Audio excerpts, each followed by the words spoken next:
હવામાન વિભાગ દ્વારા રાજ્યભરમાં ઓરેન્જ અને રેડ એલર્ટ આપવામાં આવ્યું છે અને જેને પગલે નડિયાદ શહેરમાં મેઘરાજાએ મેઘતાંડવ મચાવ્યું છે।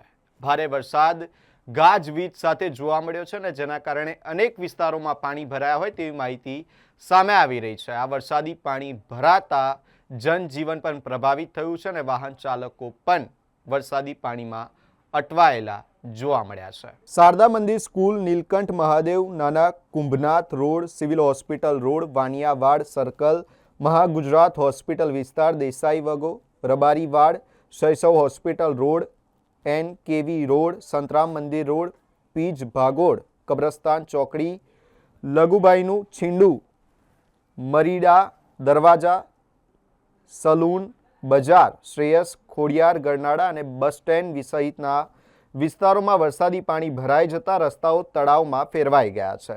રસ્તાઓ પર પાણી ભરાતા વાહન ચાલકોને ભારે હાલાકીનો સામનો કરવો પડી રહ્યો છે, જ્યારે નીચાણવાળા વિસ્તારોમાં રહેતા લોકોના ઘરો સુધી પાણી પહોંચતા ચિંતાનો માહોલ સર્જાયો છે। અનેક સ્થળોએ ટ્રાફિકની ગતિ ધીમી પડી ગઈ છે અને લોકો જરૂરી કામ સિવાય ઘરની બહાર નીકળવાનું ટાળી રહ્યા છે। હવામાન વિભાગે આગામી કલાકોમાં પણ ભારેથી અતિભારે વરસાદની આગાહી વ્યક્ત કરી છે। તંત્ર દ્વારા નાગરિકોને પાણી ભરાયેલા માર્ગોથી દૂર રહેવા, અનાવશ્યક મુસાફરી ટાળવા અને સાવચેતી રાખવા અપીલ કરવામાં આવી છે।